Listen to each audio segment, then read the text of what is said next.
আমাদের যে জাতীয় সঙ্গীত আছে আপনারা জানেন যে রবীন্দ্রনাথের লেখা এই গানটি বাংলাদেশের জন্মেরও আরও বহু আগে তিনি লিখেছেন। এই গীতটা মূলত বাংলাদেশকে কেন্দ্র করে লেখা হয়নি। বাংলাদেশকে কেন্দ্র করে যেটা লেখা হয়নি সেটা কেন বাংলাদেশের জাতীয় সঙ্গীত হতে যাবে? এই গীতের মধ্যে কোথাও বাংলাদেশ শব্দটাই নেই, সে গীত কিভাবে এদেশের জাতীয় সঙ্গীত হতে পারে? আমাদের দেশের জাতীয় সঙ্গীত পরিবর্তন করার জন্য অনেকে বলা বলি করছেন, এটা পরিবর্তন করা উচিত কিনা ইসলামের আলোকে জানতে চাই। জাতীয় সঙ্গীত পরিবর্তন করার দাবি এবারই শুধু উঠছে তা নয়, এর আগেও বারবার উঠেছে, আপনারা জানেন।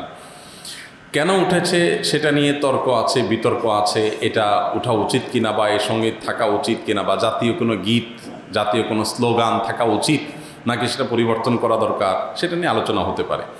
আমি সে আলোচনায় যাব, তার আগে একটু প্রাসঙ্গিক অন্য একটা বিষয় বলি। সেটা হলো যে দেশপ্রেমের নামে, দেশত্ববোধকতার নামে, দেশত্ববোধক কাজের নামে আপনি কোনো গীত, মিউজিক সংযুক্ত করে, বাদ্যযন্ত্র সংযোগে আপনি যদি কাউকে শুনতে বাধ্য করান, তাহলে সেটা তার স্বাধীনতার খর্ব করার শামিল, বিশেষ করে মুসলমানদের ক্ষেত্রে। কারণ ইসলাম যেহেতু বাদ্যযন্ত্র যোগে কোনো গান বাদ্যকে অ্যালাউ করে না, কোনো গানকে অ্যালাউ করে না, বিধায় আপনি দেশত্ববোধক গানের নামে, দেশপ্রেমের নামে আপনি আমাকে যদি এটা চাপিয়ে দেন, তাহলে এটা হবে আমার অধিকার লঙ্ঘন করা, আমার অধিকার খর্ব করা। সোজা কথা, দেশের সংখ্যাগরিষ্ঠ মানুষ যেটাকে হারাম মনে করে সেই কাজ আপনি দেশের মানুষের উপর চাপিয়ে দিতে পারেন না। হ্যাঁ, দেশের একটা স্লোগান থাকলো, একটা গীত থাকলো, সেটার কথা মানার ভিতরে যদি আপত্তিকর কোনো কিছু না থাকে, সেটা ভিন্ন বিষয়, অবশ্যই সেটা গ্রহণযোগ্য হতে পারে।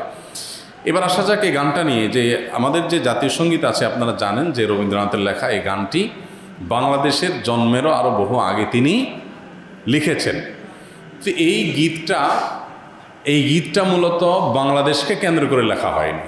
বাংলাদেশকে কেন্দ্র করে যেটা লেখা হয়নি সেটা কেন বাংলাদেশের জাতীয় সঙ্গীত হতে যাবে?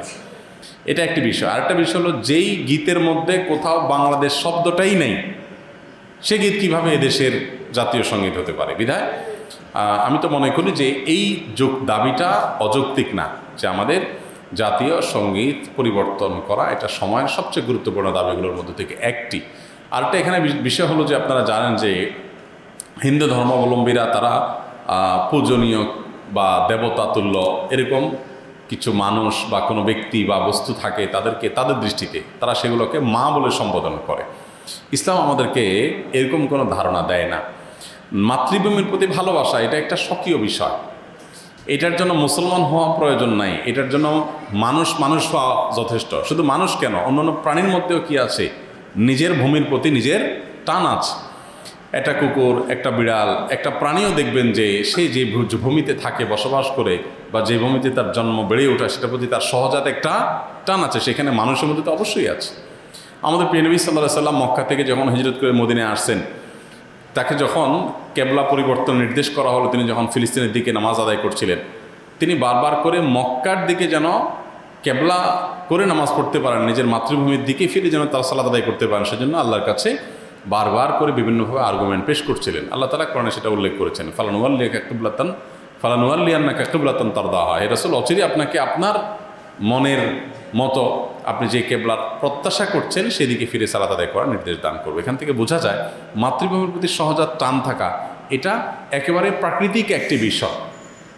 বিধায় এটার জন্য কোনো জাল হাদিস বানানোর কোনো প্রয়োজন নাই, যে হব্বুল ওয়াতন মিনাল ঈমান, দেশপ্রেমের অঙ্গ, এরকম কোনো হাদিস নবী সাল্লাল্লাহু আলাইহি ওয়াসাল্লাম বলেন নাই। নবী সাল্লাল্লাহু আলাইহি ওয়াসাল্লাম নিজেই নিজের মাতৃভূমিতে তার ভালোবাসা ছিল। সো একজন মানুষ হিসেবে আমাদের মধ্যে সেটা থাকবে, দায়িত্বশীলতা থাকবে, সেটাই স্বাভাবিক। আলাদা করে জাল হাদিস বানানোর প্রয়োজন না। যাই হোক, তো মাতৃভূমির প্রতি টান এক জিনিস, আর সেটাকে পূজা করা আরেক জিনিস। ইসলাম আমাকে এটাকে পূজনীয় করতে বলে নাই। বিধায় সংখ্যাগরিষ্ঠ মানুষের বিশ্বাসের সাথে যেমন যায় না, এই গীত বাংলাদেশকে কেন্দ্র করে লেখা হয় নাই, এটা বাংলাকে কেন্দ্র করে লেখা হয়েছে, যেটা পশ্চিমবঙ্গ পূর্ববঙ্গ মিলায়। অতএব এই জ্ঞান মূলত এই দেশের জন্য না, যার কারণে এই গীত বা স্লোগান বাংলাদেশের এটা পরিবর্তন হওয়াটাই হলো যৌক্তিক। এটাকে যারা মনে করেন অপরিবর্তনীয় বা পরিবর্তনের দাবি তুললেই যারা মনে করেন যে বোধহয় সব গেল, তারা কি এটাকে কোরআন হাদিস মনে করেন নাকি, যে কোরআন হাদিস এটা পরিবর্তন করা যায় না, এটা তো পরিবর্তনযোগ্য। অতএব এটা পরিবর্তন করার দাবিটা আমি ব্যক্তিগতভাবে মনে করি যে অযৌক্তিক নয়। কাওয়ালি গান শোনা কি হারাম নাকি জায়েজ? দেখুন, কাওয়ালি গান এর কথামালা যদি খারাপ না হয়, অর্থাৎ সেটার যে কথাগুলো আছে সেখানে যদি এমন কিছু না থাকে যেটাতে শিরক আছে বা হারাম কিছু আছে, তাহলে সেটা খালি গলায় গাইলে সেটা জায়েজ আছে, শোনাও জায়েজ আছে, গাওয়াও জায়েজ আছে। যদি খালি গলায় গাওয়ার পাশাপাশি তার সাথে বাদ্যযন্ত্র যুক্ত হয়, তাহলে পৃথিবীর উল্লেখযোগ্য কোনো আলেম নেই যার ফতোয়া আছে এটা হালাল হওয়ার। অর্থাৎ সবাই প্রায় একমত যে বাদ্যযন্ত্র যখন যুক্ত হবে তখন গানের কথা মারা ভালো থাকলেও সেটা কি হয়ে যাবে? হারাম হয়ে যাবে। একজন মুসলিম হিসাবে হালাল হারাম মেনটেন করা আমাদের জন্য খুবই গুরুত্বপূর্ণ বিষয়। এটা ঐচ্ছিক কোনো বিষয় না। মনে রাখবেন, শরীয়ত যে বিষয়গুলো হারাম করেছে কিন্তু আমাদের বুঝে আসে না কেন হারাম করেছে, আপনি নিশ্চিত থাকবেন যে অকাট্যভাবে শরীয়তের কোরআন হাদিসের আলোকে যেটি হারাম হওয়া প্রমাণিত হয়েছে সেই বিষয়ে অবশ্যই শরীয়তের কোনো হিকমা বা রহস্য আছে। অর্থাৎ আল্লাহ সুবহানাহু ওয়া তাআলা নিষেধ করেছেন আর কোনো কারণ নাই, লজিক নাই, এটা হতে পারে না। যেমন গানের কথাই যদি আপনি বলেন, গান এর সাথে যখন বাদ্যযন্ত্রের সংমিশ্রণ হয়, মানুষের মনের ভিতরে যে এক ধরনের ভাব তৈরি হয়, এর ফলশ্রুতিতে মানুষ শয়তানের সাথে কানেক্টেড হয়, শয়তান দ্বারা খুব বেশি প্রভাবিত হতে থাকে। শয়তান আমাদের দৈনন্দিন জীবনে, আমাদের ব্যক্তিগত জীবনে, আমাদের উঠা বসায় নানাভাবে আমাদেরকে প্রভাবিত করে। তো এইটা থেকে বেঁচে থাকার জন্য আমাদের সচেষ্ট থাকতে হবে এবং সতর্ক থাকতে হবে। তো শরীয়ত সেজন্য আমাদেরকে বাদ্যযন্ত্রের ব্যাপারে খুবই সতর্ক করেছে।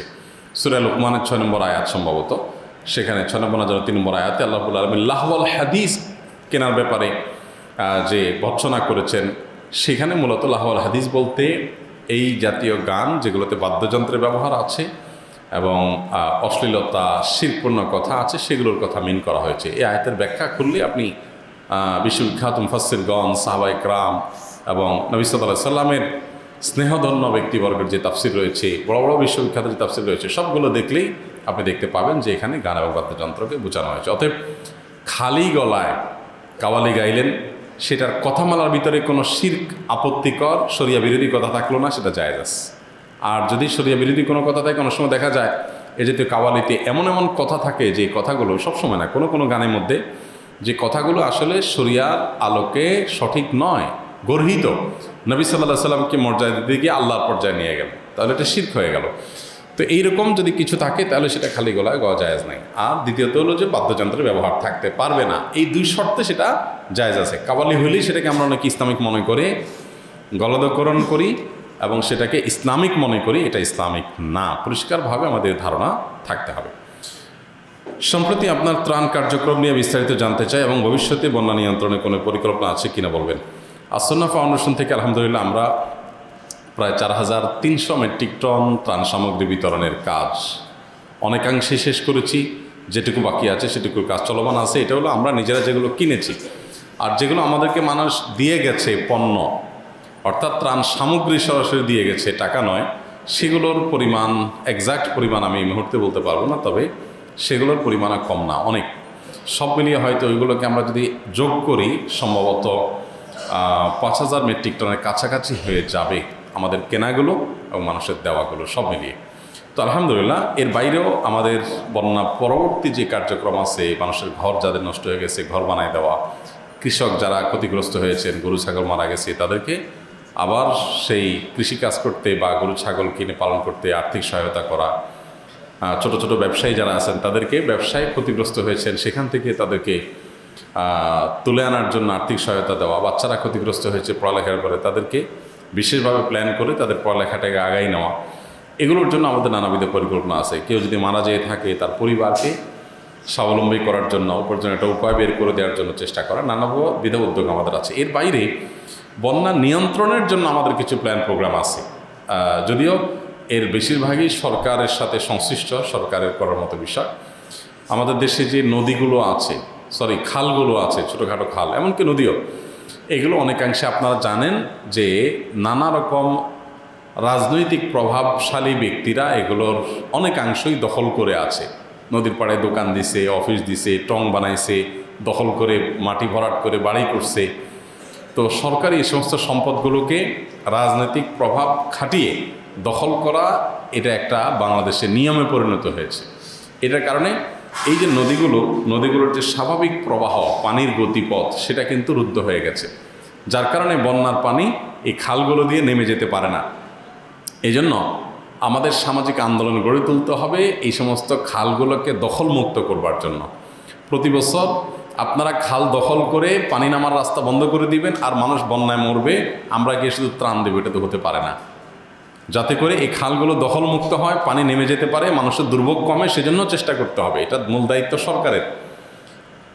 মুশকিল হলো এ পর্যন্ত যত সরকার আসছে, রাজনৈতিক সরকারগুলো, তারা সবাই কম বেশি তাদের দলীয় নেতাকর্মীদেরকে এ সমস্ত ক্ষেত্রে প্রশ্রয় দিয়েছে, আশ্রয় দিয়েছে, তারা কোনো ব্যবস্থা কখনো গ্রহণ করে নাই। অতএব আমাদের উচিত হবে, দায়িত্ব হবে যথাসম্ভব এই খালগুলোকে পুনরুদ্ধারের জন্য সামাজিকভাবে উদ্যোগ নেওয়া।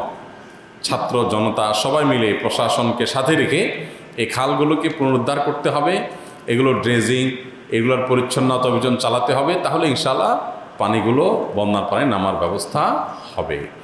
এর বাইরে আরও নানাবিধ উদ্যোগ নেওয়ার মতো আছে, যেগুলো আসলে গভর্নমেন্ট নেবে।